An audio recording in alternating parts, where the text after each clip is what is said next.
Another week, another adventure awaits, another podcast is here. Welcome to the Parkrun Adventurers, the weekly podcast about parkrun. Welcome, Mel Erbacher.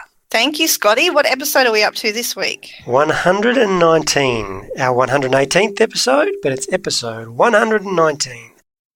We will get to 113 eventually.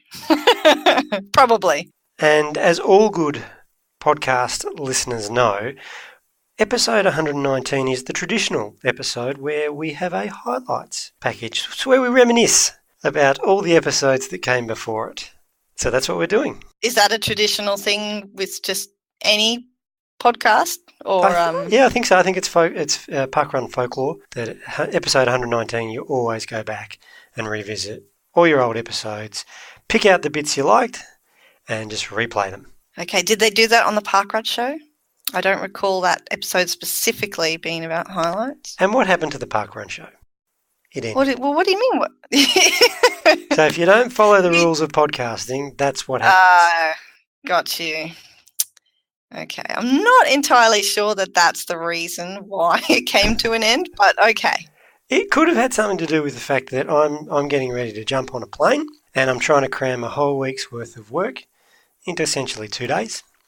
And part of that is doing the podcast. But also I thought, Mel, 118 episodes, that's like, I'd say almost 118 hours of podcasting. It would probably be more than that. I know we had some shorter episodes, but we've also had some longer episodes. Yeah, so between all those hours, we should be able to pick out a couple of gems to revisit. But let's start. Let's start and go right back to the very beginning. And let's hear how we started this whole gig.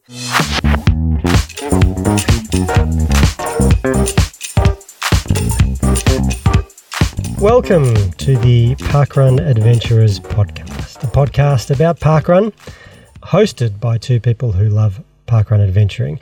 My name is Scott. I'm joined by Mel. Howdy, parkrunners. Mel, what is a parkrun adventure? A parkrun adventure is pretty much any experience that you have at a parkrun that's a little bit outside of the norm. It's just a great way of having extra fun at parkrun. How did you get involved in parkrun? I started out with parkrun at my home parkrun, Kawana. I unfortunately missed the very first event that they held in October 2012, but I was there for number 2 and I haven't looked back. I'm now the event director there. I was also an event director for another local event, Brightwater Parkrun, for a year, which was magic. And I'm also a territory director now here on the Sunshine Coast. So I get to help a lot of other events, mentoring them and helping them launch and find new locations, and love it. How about you, Scott? Yep, so you've got the sunny coast covered. I'm based down here in Melbourne. I discovered parkrun about 3 years ago. I actually knew about it when it launched here in Albert Park, but because I lived quite a fair way away, I actually never went. So it took me about a year to figure, instead of driving an hour, why don't I just start my own parkrun? So I started the Westerfolds Parkrun in the Melbourne suburb of Templestowe. Since then, I've gone on to help Coburg get started. I'm now the event director at Gels and about to be the event director at Studley Parkrun, which is going to launch in suburb of Melbourne called Kew, and you can refer to me as the Studley ED. The Studley ED, that didn't stick around for too long. Something else I also noticed, Scotty. What are you talking about, Mel? In the early days. Well, who calls you the Studley ED anymore? Nobody. No, you're right. No, it hasn't come up. Not to your face, anyway. Yep. But go on, I interrupted. You were saying? You did interrupt me. But that was back in the early days before we were like super good friends and before I started calling you Scotty. I called you Scott. It was very, very formal. You didn't pick up on that? No, I missed that because I was focusing on. Firstly, it was weird. So if we go back there, I was recording that in a professional radio studio with a proper mic and big console, everything, and I sounded terrible. And I was not. And you were not. And so it was back in the days when you were still on Skype, so we were recording. I was combining the audio until we figured out there was a better way to do it. But now I record into a cheap headset on my laptop, and I don't know, I think it sounds better. I think it sounds clearer. I'll let you in on a little secret. I've ordered a new a new microphone. It's going to be here sometime soon. So it's not here yet, but I'll be interested to see what difference that makes. Apart from the technological aspect, do you think we just sound like babies? Like, we're really young. Our voices are really young. Yeah, it was only a couple of years ago, but yeah, we do. We sound different, that's for sure. We're grizzled vets now too. Grizzled vet, that's something to put on the business card. And so from episode 1, how many episodes do you reckon it took for us to find our groove? You don't think we were groovy in episode 1? Yeah, no, it was, well, no. Yes. Look, I don't really remember, to be honest. I think it took several months for us to start being comfortable having the conversations, I guess.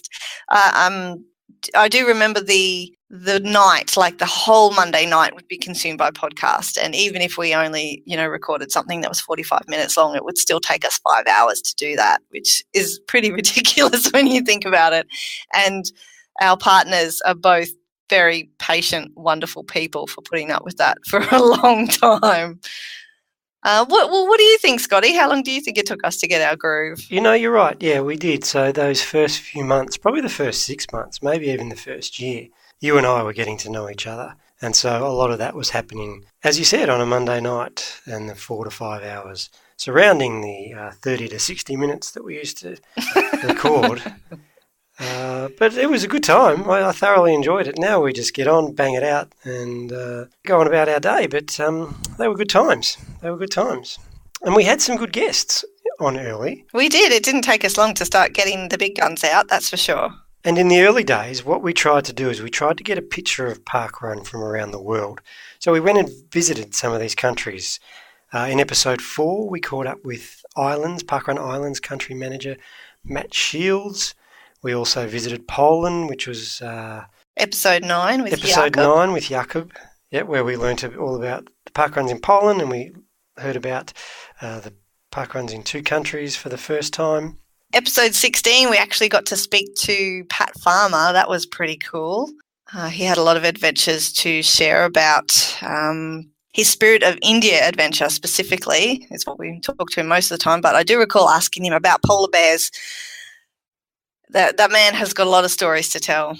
But we also visited France, where we caught up with Anita, the country manager there. So we tried to get all the way around the world. And by the time we'd got to episode 29, we tried another experiment. We set you all our first challenge, where we asked you all to do the reverse freedom runs and record it. But we also caught up with Jess Tringove, who had a pretty good weekend up on the Goldie. Let's have a listen. I loved everything about the Glasgow Commonwealth Games. I guess I'd had some injury troubles leading into that race as well, similar to what I've had recently. And so I went into the race with a lot of unknowns. I didn't know if my body was ready for what it had coming. And my coach and I had a plan, and we, I really trusted what Adam had said to me, and we stuck to that plan, and it all just sort of fell into place. And I was quite happy where I'd, got myself to in 4th place. And when I saw the girl in 3rd slowing with about, 4 kilometres to go, I just suddenly had a bronze medal flash into my head, and I didn't feel as much pain anymore, to be honest. I just was so excited, and those finishing moments coming down the final straight were moments that I'll cherish forever. So I was really happy with that race, but I think it was more rewarding and satisfying because of the challenges I'd had in the lead up, and having my parents there and my brother and other friends out there supporting me on course too made it extra special. I actually watched you run that event live. We had awesome live coverage here in Australia at the time, and you had the most magic smile on your face. Like, you just made it look effortless, and I thought, wow, she is really, really enjoying herself, and that was wonderful to witness, I have to say. Yeah, on the final straight, when you know that you're going to get to the not going to get to the finish line. It's really exciting. And I'd seen a teammate, Eloise Wellings, probably just before I turned the corner onto that final straight, and to see her face and watch her sort of fist pumping really fired me up. So I think that was what caused the big smile down the home straight. Now, how does a Commonwealth Games bronze medal compare to a first finish at Mount Gambier parkrun? Well, that was special, that park run in Mount Gambier. I'd actually gone down there for a talk the night before, and I hadn't planned on doing the park run. I just don't even think I was aware of it. And one of the men in the audience said that he was doing it the next morning, and I thought that could work in really well with my session. So I called my coach, and he said, "Yeah, go for it." So I got up that morning and just a short warm up to the Blue Lake, and I loved it. It was a tough course, but a fantastic sort of community and atmosphere out there. This is Ross Petlin for the Parkrun Adventurers podcast at Gels Parkrun in inner East Melbourne. Just running the course in reverse, which will be interesting. It's currently 10 past 7 and about 5 degrees, which in the middle of winter is what you'd expect. It is interesting that it's currently foggy, so that adds a challenge to the visibility. I'm just going to go do a one lap easy. So I'm just setting off on an easy pace, mostly downhill at this point.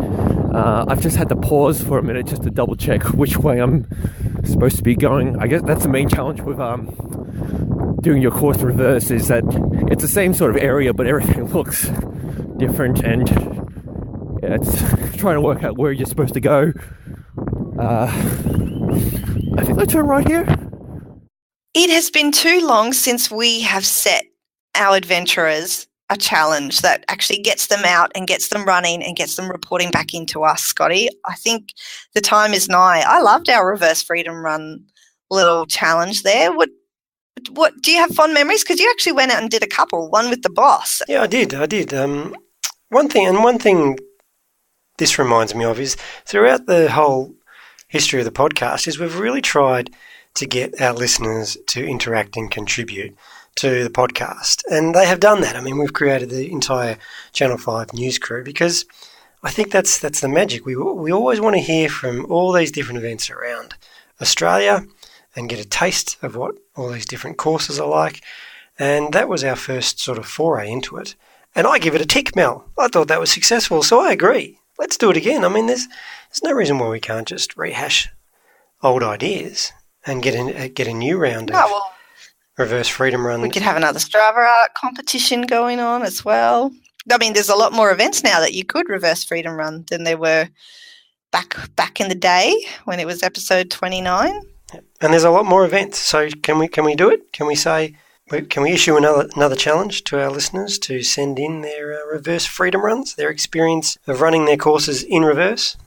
Well, I think if we start challenging everybody with all of our highlights this episode, we're probably going to come away with a lot of homework for our listeners.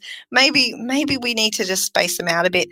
We are in July now. It's only 2 months away from Streaky September, which I am very keen to bring back. So I think we need to keep that in mind too. We don't want to tap people out, but maybe let's pick one challenge from by the end of the episode. That can be up for discussion.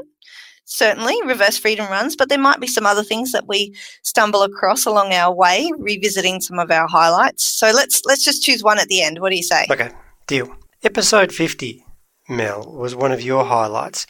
It was the culmination of the first year of doing the pod. We had PSH on, which at the time we were very excited about, and if PSH was to come back on the podcast next week, we'd also be equally excited about it. But you had a different highlight from episode 50 that you wanted to touch on.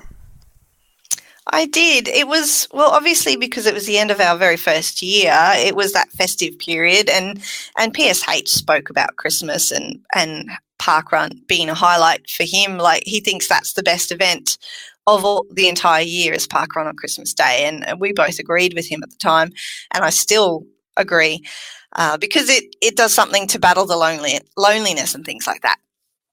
However, what eclipsed that for me, as much as it was an awesome interview, and it's possibly only because of the hindsight that we get to see these things now when we go back and look at old episodes. But we actually asked Tim and Renee what they would wish if they could have one Christmas wish for parkrunners, what their Christmas wish would be. And Renee's should we listen to what their wishes would be? Let's do that. Alrighty. We are days away from Christmas. So what one thing would each of you wish if you could have one Christmas wish for parkrun for Christmas? Well, is this a wish that's going to come true, or just a wish? Wishes can come true, but they might not. So for parkrun, my wish would be that every event in Australia, which is currently 200, gets a defib from Santa. If it can come true, amazing.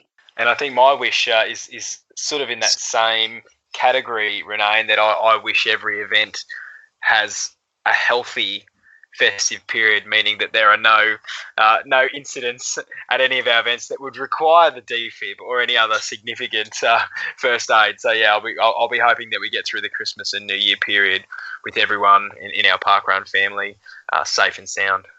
It's not too much of a stretch to see why that's a bit of a highlight, given the history parkrun has had in Australia with our incidents, and just literally a year later, we had him on the show. Brett Orpwood suffered from a cardiac arrest on the 23rd of December, and that was, the last parkrun for him before Christmas, and he missed, Christmas Day because he was sort of in a bit of a haze in hospital.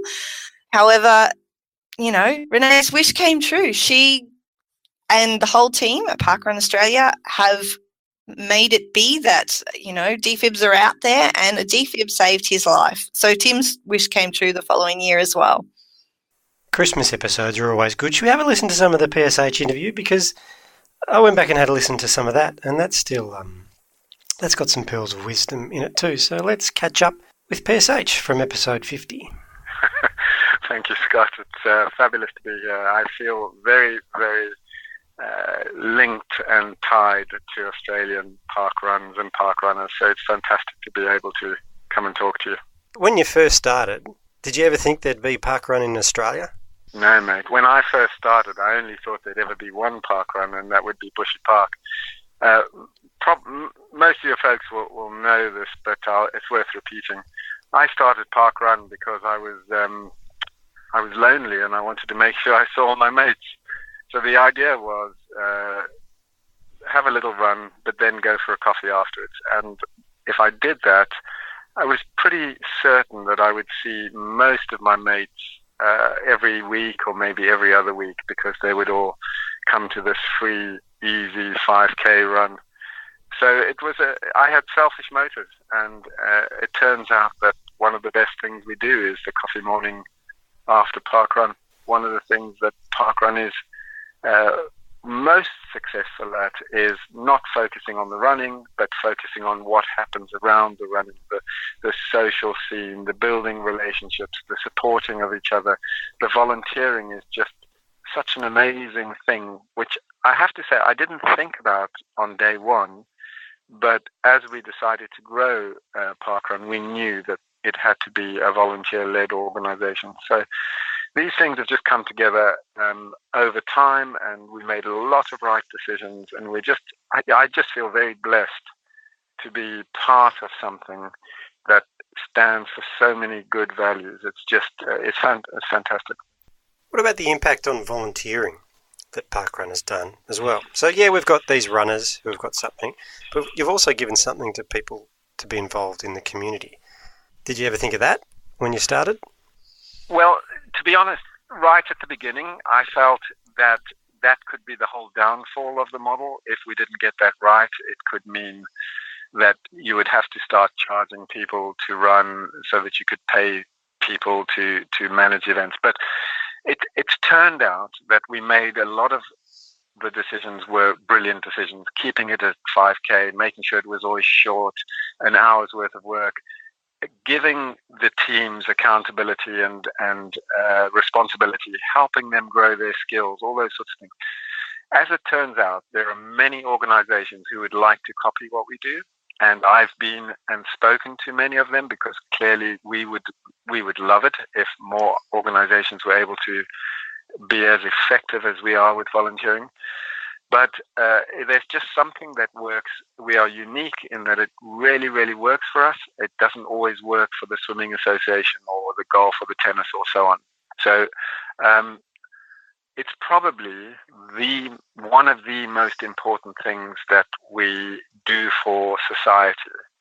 People are finding their way into a very, very soft startup volunteering role, and then deciding, actually, this is something that's really valuable. It's not something that I need to be rewarded for, because it has its own reward, and it's helping me develop myself as a person. What about your plans for Christmas and New Year? Will you be running on Christmas Day? Absolutely. It's the best park run of the year, by the way. And traditionally, it's a tradition that I started, obviously. I always wanted every single park run to run on every single Saturday that was possible. It just so happened in 2004 that the Saturday was Christmas Day, and I didn't know whether people would come down or not. But I decided that if it was a Saturday, we would definitely run park run, and I put the park run on that day, and it was brilliant.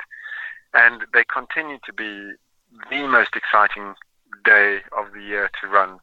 There's something really, really special about Christmas Day, because I suppose everybody is in a specific kind of mood. They're all about presents and sharing, and I think that that just carries on straight into the parkrun world. And of course, you get it over and done with very quickly. People don't stick around and have coffee on Christmas morning. They head home and they start the cooking and so on and so forth.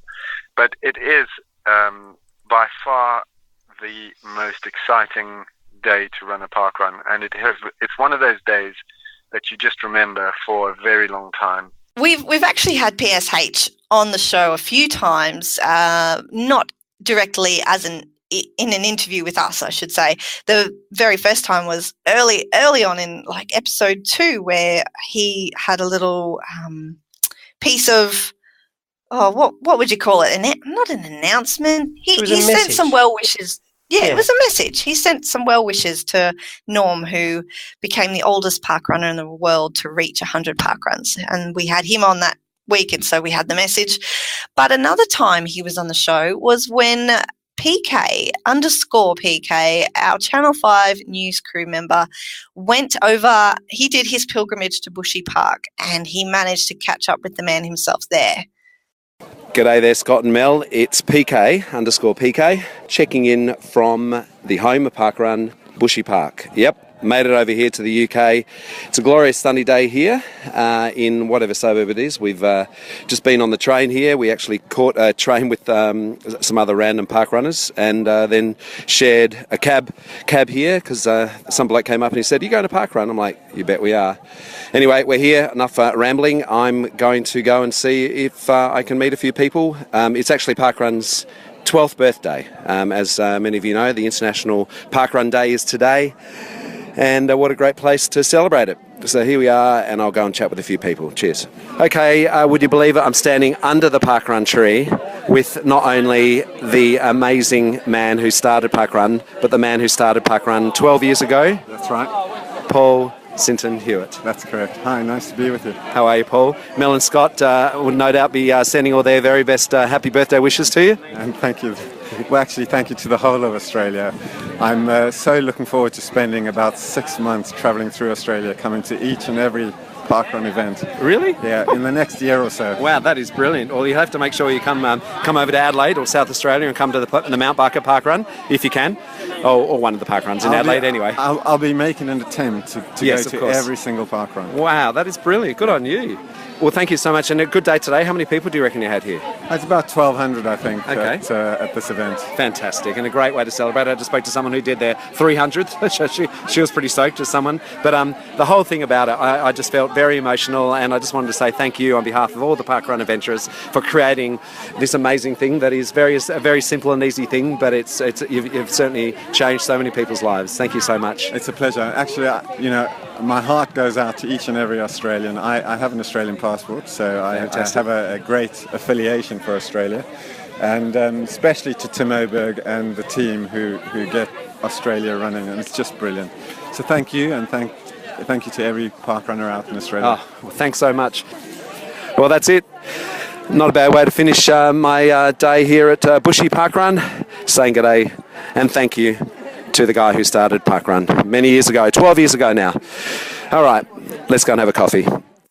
So that wasn't our first introduction to PK, but I think that's when we started to fall in love with the man, and you could tell his excitement in his voice, and we just loved that there was this guy who, at that point, Mel, you and I had not met, but he'd travelled to London and he was just excited to go to Bushy Parkrun, and then he happened to meet the great man, and happy days back in the early days.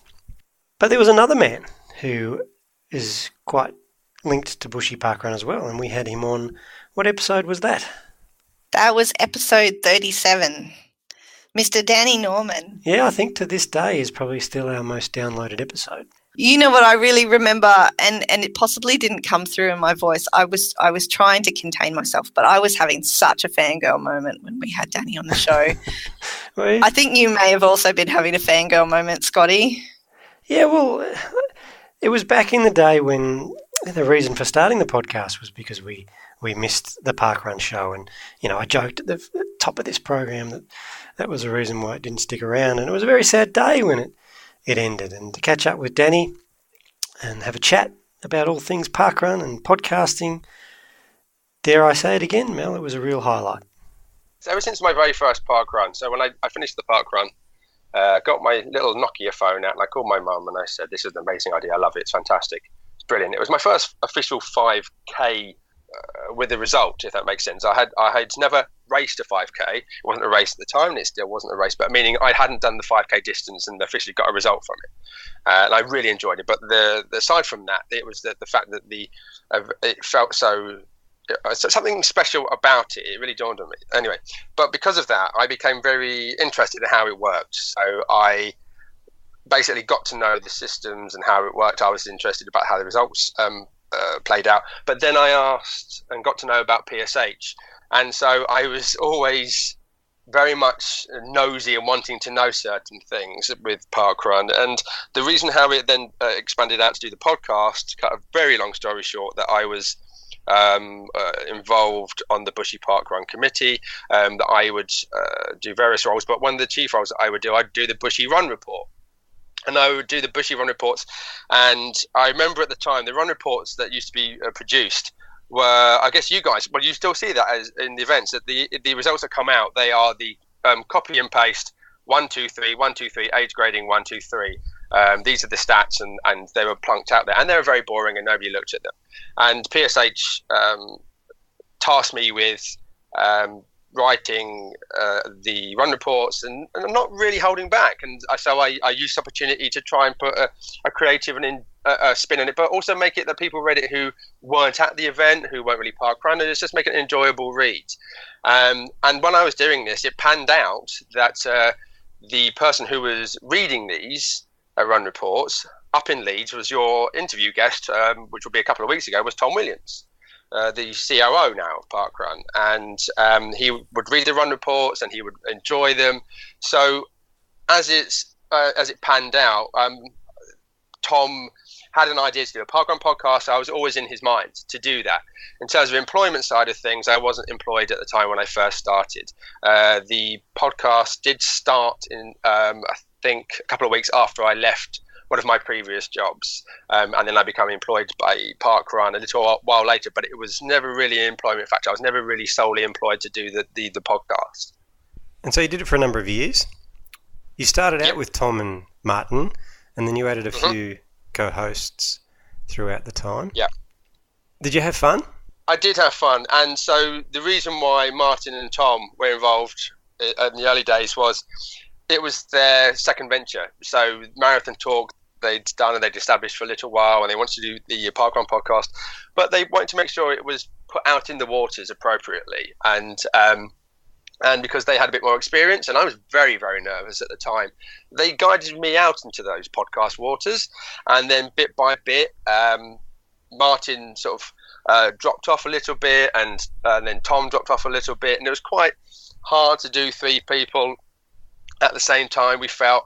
But also, with Parkrun being what it is, and that's very inclusive, having 3 guys at the time who were primarily 16, 17, 18, 19-minute 5Kers, it didn't really encompass the broad range of parkrunners. And I was very aware of that, and all male. And so we had Nicola Forward, who would engage with our podcast on social media in very creative ways. She impressed me a lot. I just felt it was right to bring a lady in, and a female in, I should say, because some people get offended by ladies, sorry. Bring a female on board. Sorry. Who gets offended by lady? What's offensive about lady? There isn't, but this is another thing which got brought up. I think it was Tom Williams. Again, I keep mentioning Tom Williams. I wasn't going to, but Tom, he mentioned the word lady. I think it was in a newsletter once, and people flipped out about it in a Parkrun newsletter. I don't know, derogatory.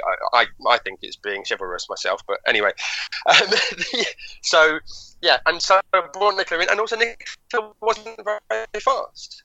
Admittedly, she was very much a back of the pack, and so we had this broader spectrum. We had this bookend of the range of abilities, and she brought a lot to it, and it really gave women were said at the time. They said that having Nicola on board gave them something more to relate to. So Martin and Tom originally, and then Nicola, and then we expanded out to have a few more people. We had people who were engaged with the show a lot. We had people who were ambassadors.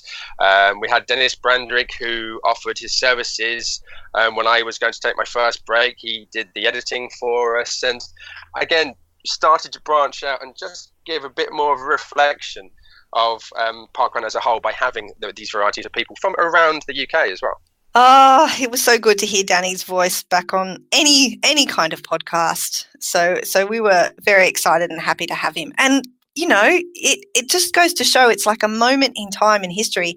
He was up to 179 different events that he had visited at that stage. And now he has just very recently done his 250th different parkrun. But Danny was only 50% of the story. Danny was only 50% of the story, and we were very lucky to have his co-host Nicola Forward join us on episode 59, which is definitely down on a list of highlights for me. Probably for you too. What do you think, Scotty? Yeah, it is. But set it up for us as well, Mel, because you had an opportunity to actually meet with Nicola prior to doing the interview on the podcast, because she was out touring in Australia, and you spent an afternoon together. We didn't speak to her until she had returned to the UK, but she had come out for 6 odd weeks between New Zealand and Australia to do some tripping around and some adventuring with her daughter Poppy.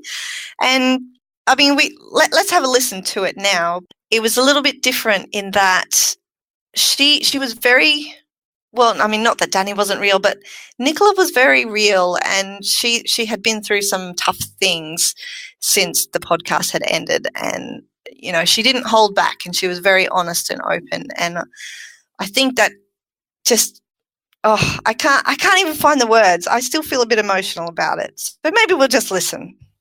Watching Parkrun grow in Australia has been amazing, because if you look at it start in all the countries it has, some countries, or I mean, if you look at America at the moment, you can look at a country and think it's going to really take off, but actually it grows, and because of the organic growth model, it kind of grows slowly. That didn't happen in Australia. You guys kind of just went, Parkrun, this is amazing! And it sprung up really fast, and watching all the enthusiasm, and you're a nation of like high-fivers, so there's so much Parkrun passion. it's just brilliant. So I've always really wanted to do it. And then it's a bit of a sad story, really, about why the trip came about, because if listeners listen to the Parkrun show, they'd know that my husband was pretty poorly. So he passed away about 3 months after we'd stopped recording the Parkrun show. And then you might need to get a little violin out, it all gets a bit sad. And then, so I'd had a cycle of IVF, and I was going to try and have a sibling for Poppy. And then I thought, this is my only chance now. I'm pregnant. This is my only chance to go to Australia and do a parkrun, unless I wait 20 years until the kids are older, because who in their right mind would take 2 small children on their own to parkrun on the other side of the world? So I booked a trip, and then sadly I lost the baby 6 days before we were going to fly. So that was that, and that was cancelled. And then I thought I just need 2 weeks in the Maldives, or, I need to get away from life. And I looked at booking something, and it's so expensive to book holidays that I thought it started to make my massive expensive parkrun trip look like really good value and something I still wanted to do. So I kind of, I just gritted my teeth and rebooked it, and then it gave me something to look forward to. So we went anyway, and in the second time of planning the trip, extended it, added a few more parkruns in, and it was really wonderful, really good for me. Really, parkrun is such a great way to travel, to know that you have those pockets of kind of like family to dip into every Saturday, and that you're going to be with friends, even though you've never met, was really, really kind of what I needed, and I met some really, really wonderful people. And let's keep up the British theme one final time, because they do have posh accents. And we caught up with a UK parkrunner. And what I love about this, it was back in episode 75.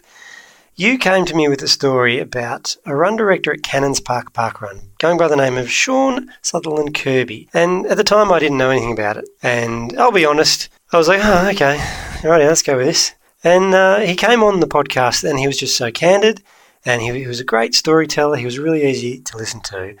And I'd really enjoyed in going back and listening back through a couple of episodes to find highlights. I stayed listening to Sean's episode probably longer than all the others because, like I said, I just enjoyed listening to him. So should we both enjoy listening to him, Mel? Yeah, absolutely. Well, I first heard about parkrun through my husband. My husband's a teacher at school, and he came home one day and said, oh, by the way, I'm going to be running this weekend with Chris, who's one of the assistant heads at his school. And I was like, oh, okay, fine. That was just kind of it. And then, a few weeks later, it was, oh, I'm running again. It was, okay, fine.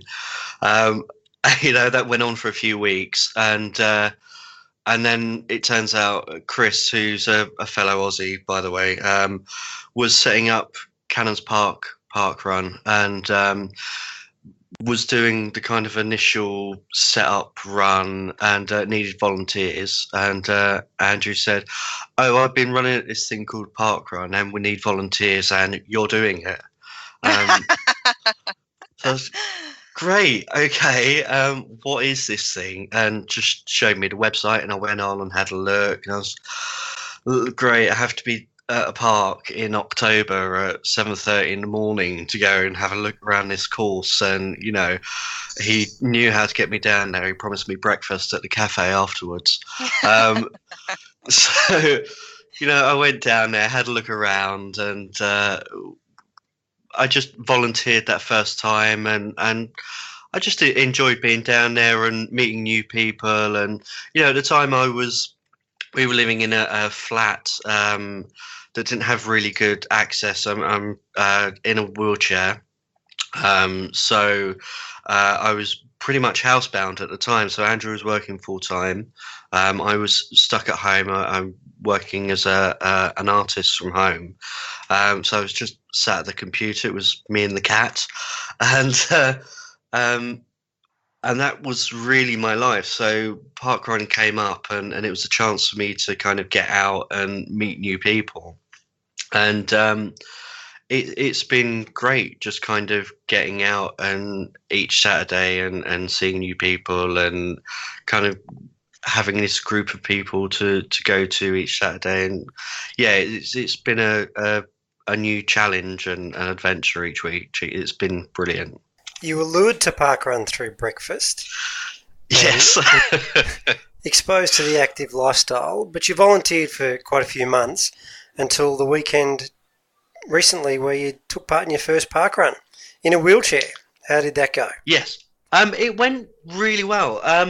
It was actually the day that I did it was actually the day after the anniversary of my accident. So I actually did it as a way to kind of take my mind off of the fact that, you know, I was constantly thinking about that. And I posted online, you know, hey guys, any advice for doing this? Because, you know, do I need to wear a helmet? And, you know, any other guys doing it in wheelchairs, or, you know, any advice for me? I got like 500 likes and loads of comments saying well done, and I really wasn't expecting it. And the online community has been great with it. I mean, I go to the gym and I work out a bit when I can, and all of the other guys that are down doing the park run always look like they're having so much fun, and I love doing the volunteering side of it, don't get me wrong, but I've always wanted to just kind of get in and get stuck in, and as soon as I got my new wheelchair a few months ago, which is much lighter than my old one, I've wanted to actually tackle the course, and it just seemed the perfect time to go ahead and do it. So I set that date as a kind of, I'm going to go ahead and do this. So we got down there and, you know, we set off, and the first 7 or 8 minutes was very British, you know, excuse me, I'm coming through, trying to weave through people. And the Cannons Park course is brilliant. It's a 3-lap course, and it's kind of split into 2 halves. So the first half is what I would call typical English park, where it's lovely pavement, fields either side, there's a playground, and, you know, there's dog walkers and everything. It's really great. You know, I was whipping through, overtaking people. And then the second half is what's called the Spinney. It's a wooded area, and it's a little bit bumpy, a slight incline, but the track on that area is kind of compacted sand and gravel and dirt. So as soon as my front casters hit that, it was like hitting treacle. You know, it's like running through honey. So I just almost stopped dead, and it was a real workout. But I really enjoyed it, and people were saying to me, "Oh, once you do one, you'll catch the bug and you'll want to do it again."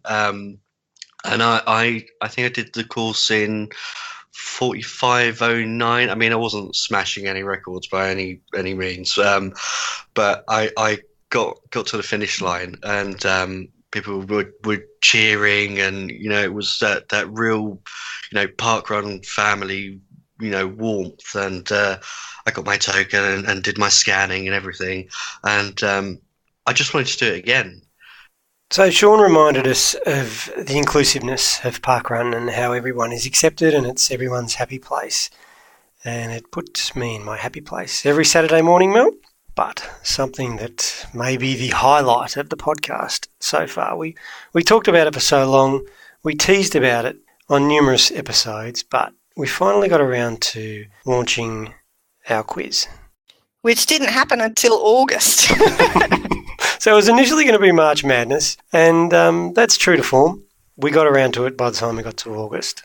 We started behind the 8 ball with that because, you know, it was March when you said, hey, we should do a March Madness, but it was like the last week of March and we'd already recorded everything else. And I was like, well, all right, well, let's try for April. And then, yeah, that didn't happen. And anyone who's listened to most of us would know that this is our MO. This is how we work. Things take some time in the melting pot before they happen. But worth the wait, and something that I think it's probably due to come back. So maybe we can have a poll. Maybe we're working on the fly in this episode, so I'm suggesting we're going to have reverse freedom run challenges, or should we bring August Madness back, which would now be July Madness? Or should we wait for a whole year to have an anniversary of Madness? It probably makes sense to have it back in August Madness again. And so maybe we should only have it in August and at Parkrun Adventureless and the meetups. Okay. When we could do a live Madness, which is always fun. Well, you're jumping ahead, Mel. You're jumping ahead. Let's go back and listen to the first edition of August Madness.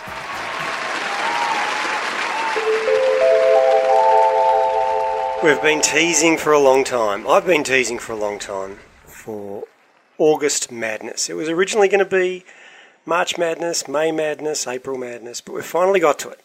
August Madness. Now, Mel, are you curious to what I'm actually talking about? I'm excited, but I have no real concept of how it's going to work. So please explain. Yep. It's a quiz. We're going to pit a parkrun adventurer from the great estate Victoria against a parkrun adventurer from your neck of the woods, Queensland, I think it is. Known as the Smart State. 4 questions, parkrun related. The winner is the carryover champion and the reigning champion of August Madness to hopefully return, if this segment is a success, for October Madness, November Madness, whenever we get around to doing round 2. And joining us from the great estate is Melissa. Welcome to the Parkrun Adventurers. Melissa, not Mel, Melissa. Thank you, Scott. Hi, Mel. Thanks for joining us on the show, Melissa. Are you excited to be the first of 2 participants in August Madness? Very excited. Excellent. And joining us from Queensland is Steve. Welcome, Steve. Hi, Scott. Hi, Mel. Good to be here. Okay. Now, I can sense the nerves, Mel. Can you? I can. We forgot to tell these guys that they're allowed to have alcohol before they come on the quiz. Oh, seriously? I just want to run. We really should put that in our initial contact when we ask people to join us on the podcast. Yeah. Sorry, guys. That's my bad. Not a problem. Okay, so here we go. The rules are you are going to buzz in with your buzzers. The buzzers are going to be Melissa. Your buzzer is going to be your home parkrun, which is? Berwick. Berwick Springs. Steve, your home parkrun is? Cairns. Okay, so that's your buzzer. Buzz in whenever you want. And are we ready? Yes. Well, I forgot to mention, you may have already noticed, we've got the live studio audience joining us for August Madness. This is the first for the Parkrun Adventurers, so... We don't usually record in front of a live studio audience, so we're also a little bit nervous ourselves. Adding to the pressure. First question. Name 3 countries in the Northern Hemisphere that have a parkrun. Cairns. Go, Steve. England, Poland, France. That is correct. Well done. Queensland's on the board. Okay. Question number 2. Lots of Queenslanders in the audience too. That's great. Don't you love that support you're getting, Steve? Oh, I think it's fantastic. Fantastic. All right. Question number 2. Membership of the Pirate Club can only be attained by running 7 Cs and an R. Name 3 parkruns whose name begins with C. Berwick. Cairns. No. Go, Melissa. Okay.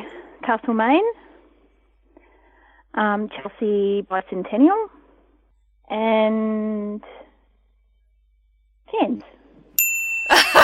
Oh, using your home parkrun against you, Steve. But she scores all 3 100% correct. Well done, correct. Melissa. Now, while we were listening to that, Mel, we both realised that we actually also had November Madness a couple of months later. This is what happens when you've had so many episodes that you've forgotten what you've done. There's too many to remember now. I still think we should stick to our plan of having a return of August Madness next month. But it was good to reminisce. Now, the other time we had Madness was very recently, and this is probably our most recent highlight that we're going to go back to. And we went on a real adventure.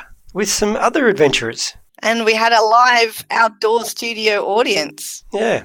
Makes me want to do it again when I went back and had a listen. It was a great day, wasn't it?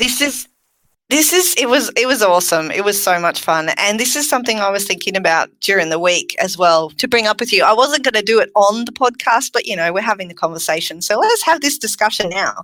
Do you think it's time to set a date and put the word out there for people to vote on a location for another listeners' meetup? Not for 18, for 19. Well, we could ask them to vote, but we've already decided, Mel, where we're going.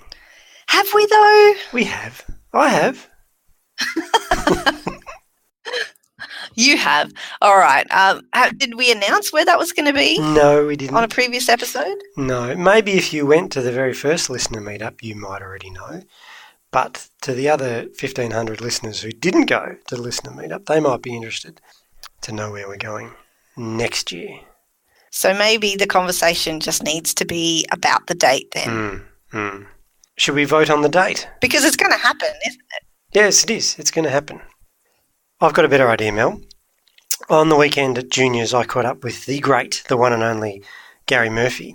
And I think he did such a good job the first time around. Let's just task him with doing an equally good job the second time around. I like your thinking, Scotty. Done. Decision's made. But let's go back and revisit, so remind everybody how awesome the listener meetup was so they can get excited about the next one. And Gary, you too can get excited about organising the next one in 2019. Episode 105 of the Parkrun Adventurers, Mel. Not our usual episode. I can see you for starters. Yeah, I'm feeling weirded out by this. So I'm not going to look. It's just, let's hold up a book. Yeah, I'm not going to look. For now, anyway. That works for me. I'm not in my study or my bedroom. There's a bit of wind about, but we're going to work through that. But I've got a great view, and it's not just because of the people in front of me, but that's partially the reason why. We're at Shell Harbour. We're at the Parkrun Adventurers listener meetup. We have Parkrun Adventurers with us. So our first fears were allayed when there were people here. And thank you to those two people who just made that crowd sound like there was a lot more of you. Yep. And so we're also recording on a Saturday morning, which is awesome, which means I've got a whole... That's a first for us. Yeah, I've got heaps of time to edit this. And the reason why is because we're at Shell Harbour Parkrun. We've done Shell Harbour Parkrun this morning, and we're going to start the program with our guests, our hosts for today. So I'm going to welcome up Brendan and Ollie.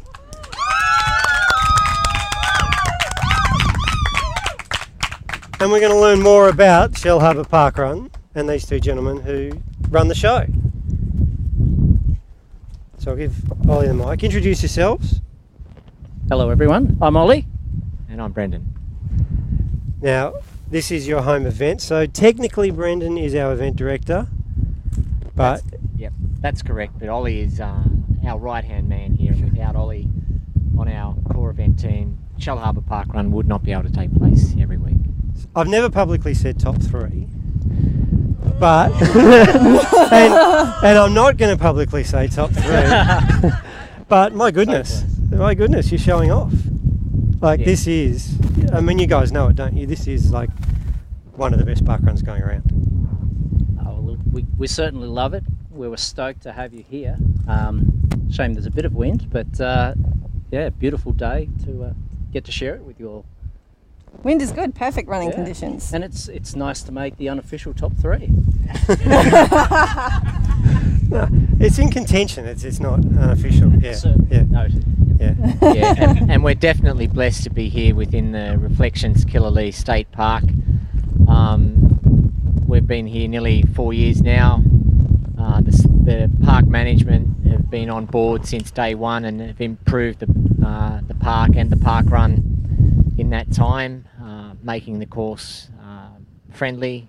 We had one pram pusher today. They made it around. We've really only ever had 3 or 4 make it around the course because the course is a variety of terrains. You've got gravel, grass, sand, and a couple of hills as well. But we are blessed. We've been to different park runs, and we think, we're lucky. We don't have any cars.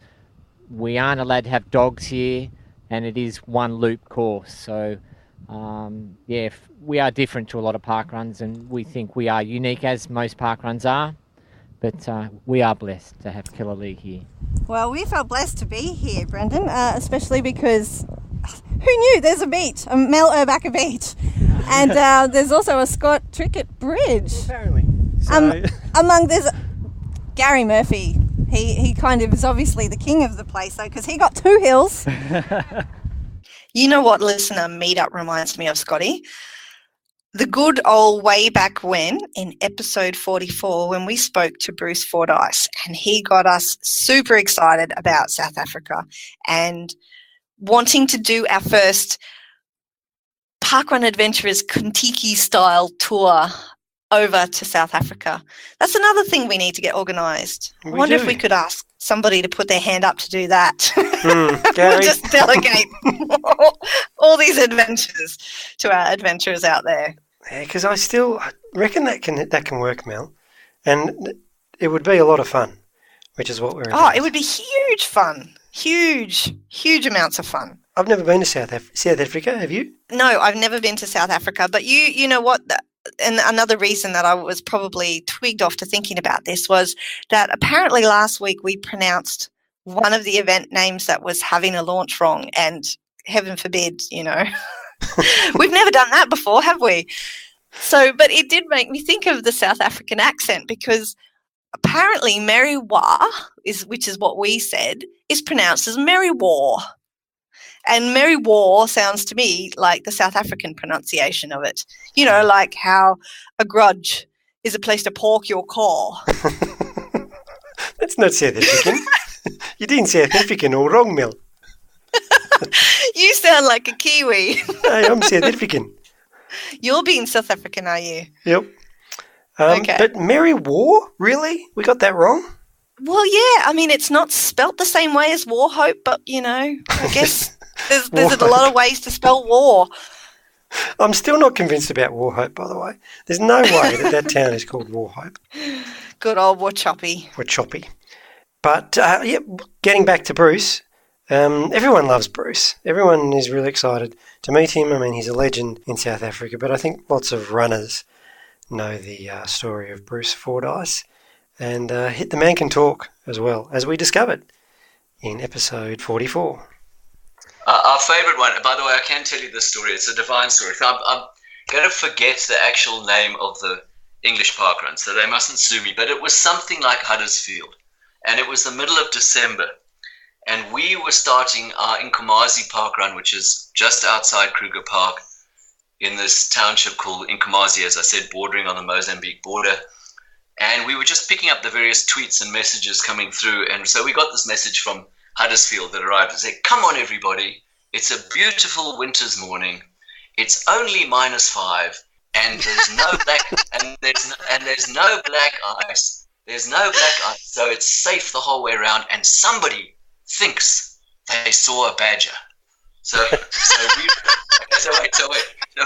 we replied. So we instantly had to reply, "Come on, everybody. It's the opening of Nkomazi Parkrun. It's plus 35 degrees, and we're going to have to delay the start because several of us are held up by 3 lions lying in the road." And we got a rude message back from Huddersfield. This is a family program because I can't tell you what they said to us. Yeah, but badgers are gorgeous. No, of course they are. Yeah, and by the way, the lions, I don't want you to suddenly think the risk assessment must be interesting at Nkomazi. The lions were in the Kruger Park, but because people had come down to lots of South Africans, we have a huge number of tourists that I can chat about. The tourists travel around doing as many different parkruns as they can, and so when there was Nkomazi was starting, a lot of them booked into the various lodges and camps in the Kruger Park so that they could drive through, do the parkrun, and then go back into the park. And they couldn't get out of the Kruger Park because there was a pride of lions lying across the road, and they were messaging us desperately, "Please hold up the start, please." You also can't jump out your car and tell the lions to move. I have to ask, is it somebody's job to go check the course for hippopotami and other such animals that have come out of the park, or does somebody drive around to do that, or is somebody out there on foot? No, I'm really exaggerating, so I don't want you to think that that's a common occurrence. That would be something that would happen once in a blue moon, So all our parkruns have been chosen to be safe. So okay, I have a thing about large animals that can eat me. So, and I'm not a fast runner. No, there's nothing that's going to eat you. I won't mention the Mozambican spitting cobra, but apart from snakes, I can deal with. I've seen photographs of snakes at some of your parks. In fact, when we did Main Beach, my wife Jill came around the corner and there was a very large, very long brown snake lying there. Yes, we've had eastern browns on my home park run, and we've actually also had a snake attack a dog that was park running as well. So these things happen. And they've got badges. No, in fact, they've got deer. When I ran Richmond Park Run, which is another one I love. Have you ever seen Fenton the dog? You have to go and Google. Go and Google Fenton the dog. It's about a dog who it's a really happened, who tried to herd all the deer in Richmond Park. Oh, I have seen that YouTube video. And his owner is calling out to him and he just never came back. Yeah. So YouTube it, not Google. Yeah, so Fenton. So now you know what I'm talking about. And the poor owner's going hysterical because Fenton's is herding all the deer and pushing them onto the main motorway.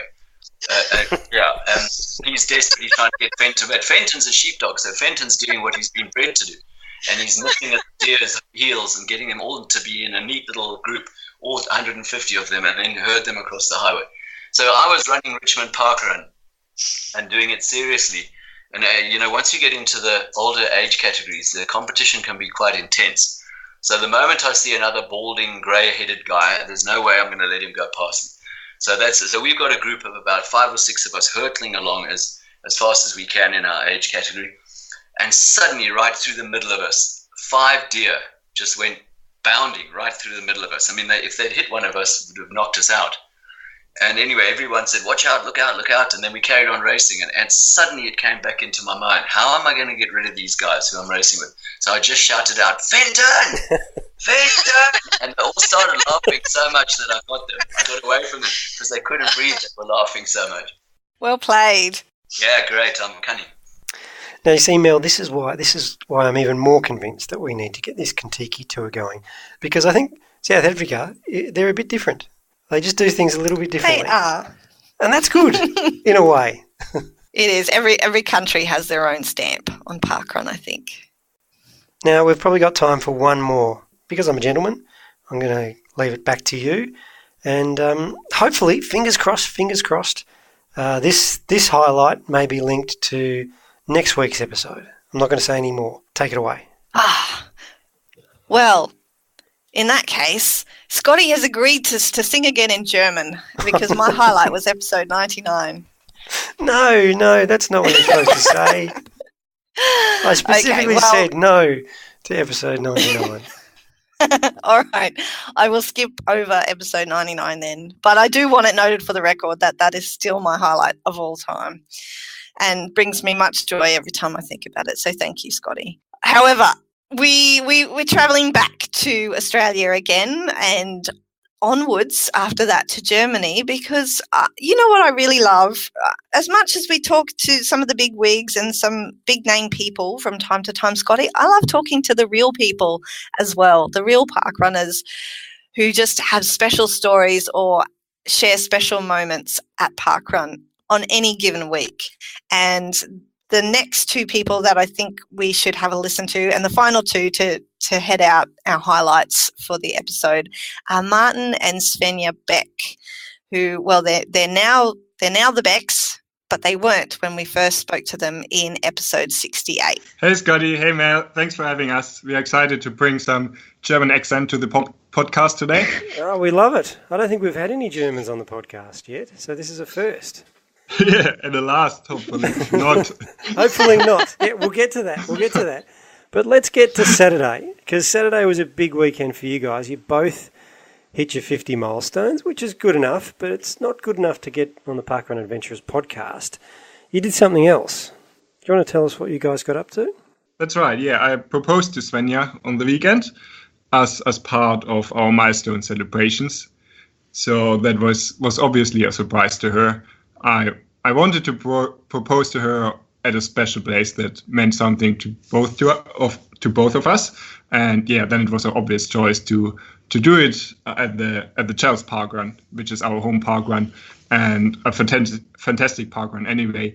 And we have a lot of friends there. Even though we just made our 50 milestone, I guess we know a lot of people there. We're volunteering. I'm one directing. So we have a lot of friends there. So I thought it's the obvious choice to do it with a lot of friends. And yeah, pretty much the parkrun family as well. And now, so Svenja, did you say yes? Yes, I did. Oh, actually, I didn't say yes, but my choice was clear. I love the enthusiasm and just the joy and excitement that these two exude, especially when they talk about parkrun and how, I recall Svenja saying that within 2 minutes, everything always goes to parkrun. Any conversation, it's their small talk topic of choice, which is awesome because it's also our small talk and our big talk topic of choice. Obviously, we talk about it every week. And excitingly, they went off on their adventure and they went to Germany, and they're very well heavily involved in parkrun in Germany now. So hopefully that might we might Don't be say able too to much. get them Don't say back too on. much. Don't say too much, Mel, because we sometimes overpromise and underdeliver. Sometimes we overdeliver and underpromise, which is a better thing to do. So let's continue to do that for the next few episodes. But that was great. A nice chance to reminisce. I have had so much fun listening to previous episodes and, bits and pieces that I remember fondly, and then other bits that I'd forgotten that we had spoken about. If anyone ever has some downtime and they want to go back and listen to some old episodes, I highly recommend it. That's not really egotistical, is it, Scotty? No, it's fine. It's self-promotion, which is the definition. Well, I wouldn't know. Someone will correct us. And someone will correct us.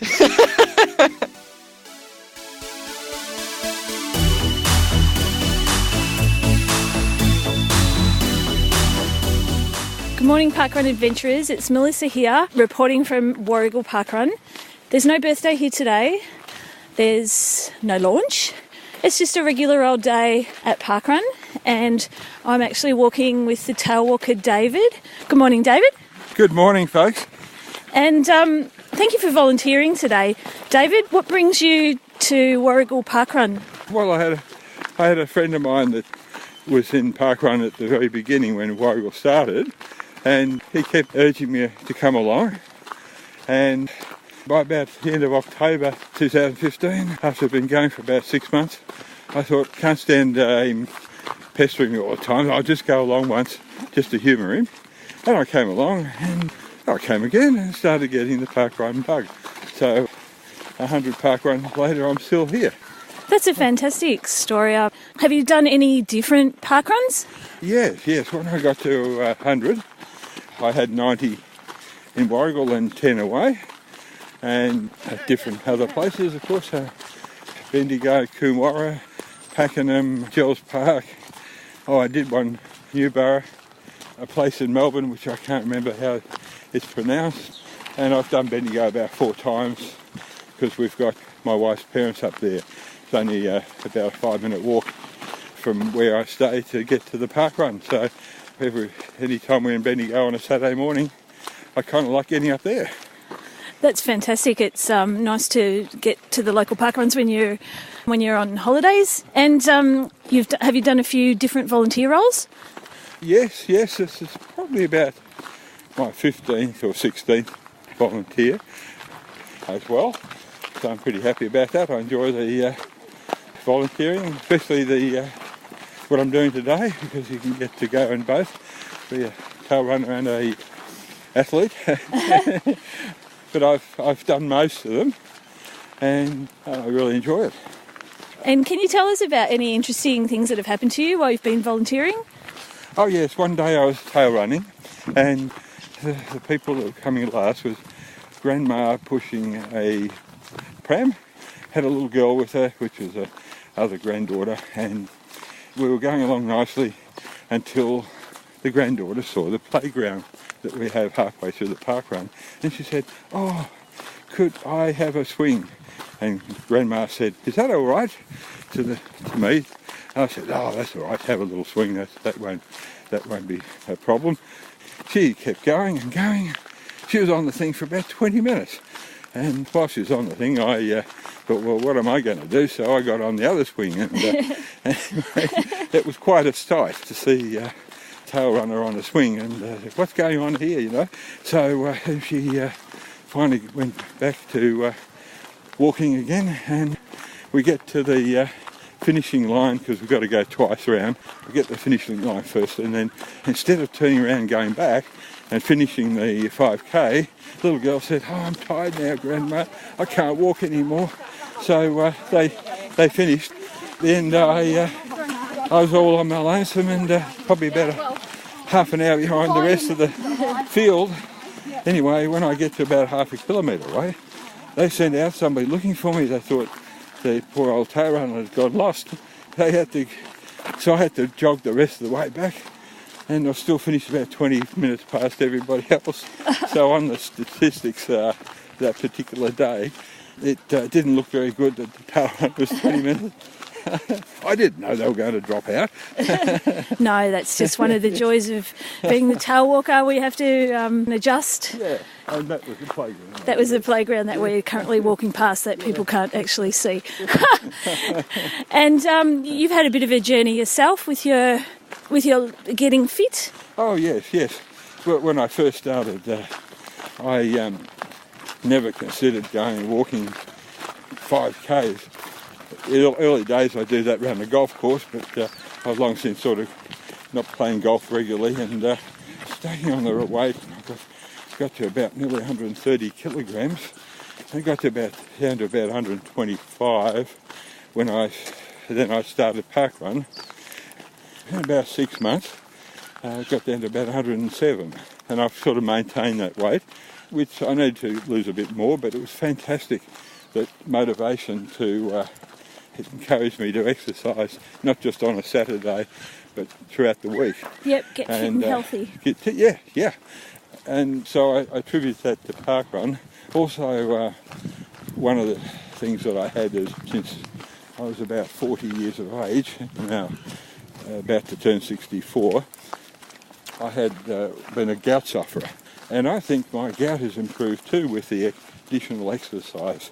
I don't get as many attacks anymore, and the severity is not as high as it used to be, or as great as it used to be when I didn't exercise. So yeah, there's lots of benefits to getting out and getting moving, and the enjoyment of meeting everybody. You make a lot of good friends, and every Saturday morning it's one of the highlights of my week now. Well, that's what I say. It's like Christmas morning, comes around once a week. Yeah, that's right, yeah. Okay, well, thank you very much for talking to me today, David, and I look forward to bumping into you again. Thank you, Melissa. Thank you. Great. Thanks, Melissa, for reporting in from, well, I'm going to get this wrong. Is it Warragul or is it Warragul? It's neither. Who can tell? It looks like it should be War, but I don't know. She's certainly earning her keep these days. Thanks for the roving report, Melissa. Keep up the good work. So it's Warragul. Warragul. Warragul.